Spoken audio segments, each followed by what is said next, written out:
Hi all, welcome to my channel. ಇವತ್ತು ನಾನು capsicum rice ಮಾಡ್ತಾಯಿದ್ದೀನಿ. ಮಾಡೋದು ಹೇಗೆ ಅಂತ ನೋಡೋಣ. ಮೊದಲಿಗೆ ಕ್ಯಾಪ್ಸಿಕಮ್ನ ಹೆಚ್ಕೊಳ್ಬೇಕು. ಅದಾದಮೇಲೆ ಒಂದು ಟೊಮೊಟೊ ಹೆಚ್ಕೊಳ್ತಾ ಇದ್ದೀನಿ.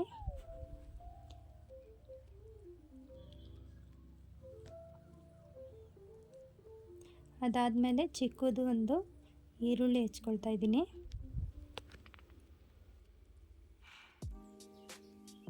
ಎರಡು ಹಸಿಮೆಣಸು, ಎರಡು ಎಸಳು ಕರಿಬೇವಿನ ಸೊಪ್ಪು, ಒಂದು ಗೆಡ್ಡೆ ಬೆಳ್ಳುಳ್ಳಿನ ಸಿಪ್ಪೆ ಸುಲಿದು ಚಿಕ್ಕದಾಗಿ ಕಟ್ ಮಾಡ್ಕೊಳ್ತಾ ಇದ್ದೀನಿ.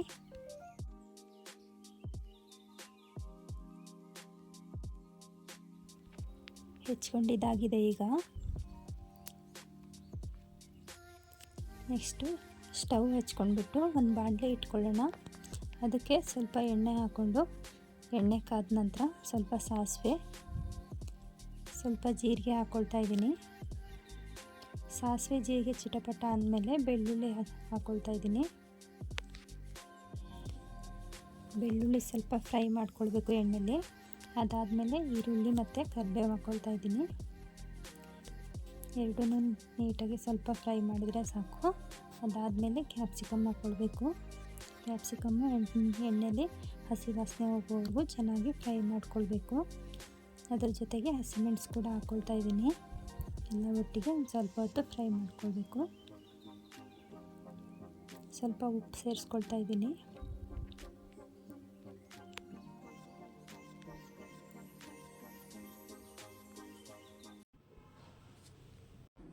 ಈಗ ಟೊಮೊಟೊ ಸೇರಿಸ್ಕೊಳ್ತಾ ಇದ್ದೀನಿ.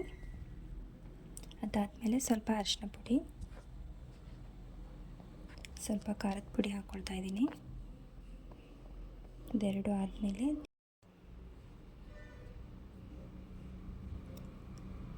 ಲೋ ಸ್ಲಿಮ್ಮಲ್ಲಿ ಇಟ್ಬಿಟ್ಟು ಸ್ವಲ್ಪ ಮುಚ್ಚಿಡೋಣ ಸ್ವಲ್ಪ ಹೊತ್ತು.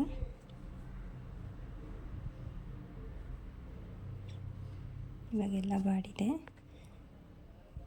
ಇವಾಗ ರೈಸ್ ಮಿಕ್ಸ್ ಮಾಡ್ಕೊಳ್ಳೋಣ. ನಾನು 3 ಜನಕ್ಕಾಗಷ್ಟು ರೈಸ್ ಹಾಕ್ಕೊಳ್ತಾ ಇದ್ದೀನಿ. ರುಚಿಗೆ ತಕ್ಕಷ್ಟು ಉಪ್ಪು ಹಾಕ್ಕೋಬೇಕು. ಅದಾದಮೇಲೆ ನೀಟಾಗೆಲ್ಲ ಮಿಕ್ಸ್ ಮಾಡ್ಕೊಳ್ಳೋಣ. ತುಂಬ ಚೆನ್ನಾಗಿ ಬಂದಿತ್ತು ಕ್ಯಾಪ್ಸಿಕಮ್ ರೈಸು. ನೀವು ಒಂದ್ಸಲ ಮನೇಲಿ ಟ್ರೈ ಮಾಡಿ ನೋಡಿ, ಹೇಗಿತ್ತು ಅಂತ ಕಮೆಂಟ್ ಮಾಡಿ. ಮಿಕ್ಸ್ ಆಗಿದೆ. ಇವಾಗ ವಿಡಿಯೋ ಇಷ್ಟ ಆಗಿದ್ದರೆ ಲೈಕ್ ಮಾಡಿ, ಶೇರ್ ಮಾಡಿ, ಸಬ್ಸ್ಕ್ರೈಬ್ ಮಾಡಿ. Thanks to watching.